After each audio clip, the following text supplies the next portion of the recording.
Okay, so I'm delighted to be joined today by kind of Nathan R. Whitney, who's a young composer who's going to be having a piece premiered at the next concert at the Portsmouth Philharmonic, which is at the Stubbington Community Centre. It's on Saturday, the 27th of June, 7 p.m.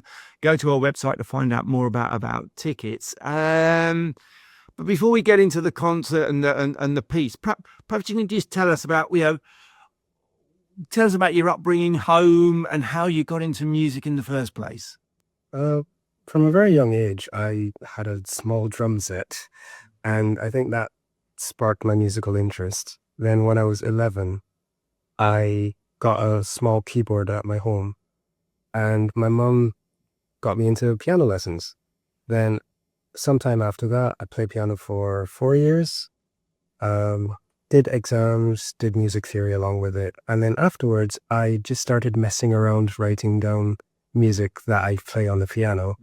And I started writing music in a more formalized way after that, instead of just random stuff that I came up with. And yeah, kind of tell us a bit about home. Where is home, and what was it like to be brought up? Home is Barbados, so bright, sunny beaches. A lot of musical influences as well. There's a strong musical culture in the Caribbean, soca, reggae.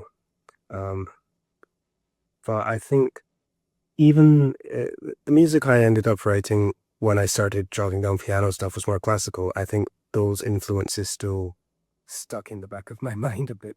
And what were your classical musical influences? The main one is John Williams. There's also John Powell, who wrote How to Train Your Dragon. Outside of that, there's Tchaikovsky, a lot of classical composers. But those are the top three. And you talk about kind of getting into kind of composition. So what kind of sparked that enthusiasm for it? Definitely How to Train Your Dragon. At one point, I don't know why, I just started looking into the music, and I said to myself, oh, I want to try writing something like that. And after, I think it was about a year of doing that, I found out about John Williams, and then looked into his music even more heavily. And that became my sort of direct reference point for composition, in a way. And in the end, after your kind of like education in Barbados, you kind of came to England and to Portsmouth in particular. So presumably to do a music degree. No, not a music degree. I study computer science, but everyone thinks I study music. And what was your kind of thinking? I mean, can you see any parallels between computer science and perhaps your composition and the work you do there? It's music fundamentally is creative, but there's also a mathematical aspect to it. So for my brain, it's a direct reference point.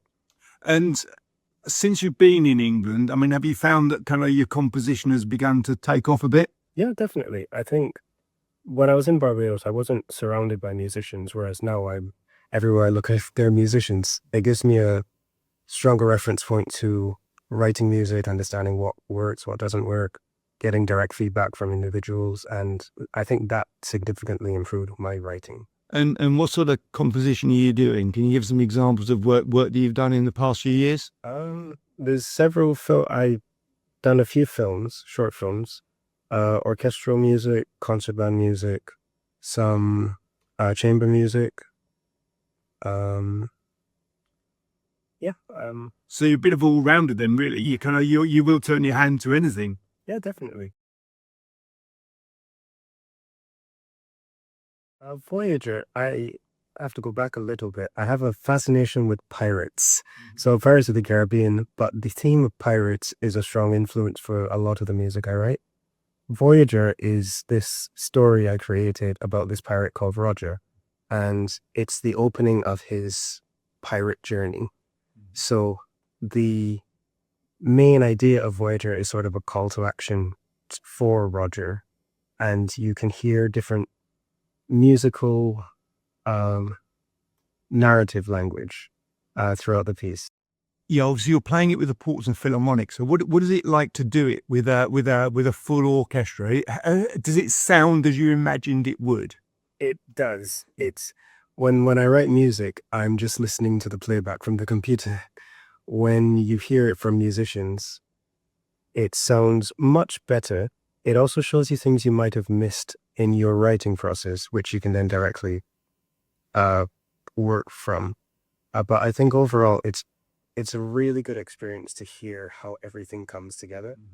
And I mean, can you perhaps give us an example about what's something that you tweaked when you kind of like actually got it in front of an orchestra and real people playing it? The instrumentation, I wouldn't say too specific, but I was very, very specific about, oh, I want one trumpet here, one trumpet there. Then I spoke to the music director, and she looked over the score, and she said something to me. She said, at the end, everyone's playing this loud, large musical idea. So why are the other trumpets sitting it out? So I was like, okay, I should probably cut in the other trumpets.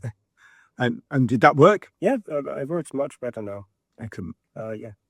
Okay, and so you're kind of a pianist is probably your kind of main instrument, but for the Portsmouth Philharmonic, you're a timpanist. So tell us a little bit about that. How did you end up kind of playing the timpani? When I came to the University of Portsmouth, I came as a pianist. I had no background in percussion. And I went to the music society and said, oh, hi guys, I'm a pianist. Do you need anyone to play piano? They said, well, the big band needs a pianist, but that spot's already filled. Could you come on Tuesday and try auxiliary percussion? And I did. And after that, they said, could you come Thursday as well? And I did that as well. And I've been here for the last 3 years. But playing timpani. And how did the connection with the Portsmouth Philharmonic come about? When I reached out to the Philharmonic, the music director, Kawai, invited me to come to one of the rehearsals to meet the ensemble. At that point, she became the new university conductor. So she realized that I can play timpani as well. And when I came to that rehearsal, she asked me, do you want to play timpani with us? And I played for the rehearsal. Then they invited me back afterwards. And I've, again, been Ever since. Fantastic. Well, we're really looking forward to hearing the piece for live when it goes live at the premiere.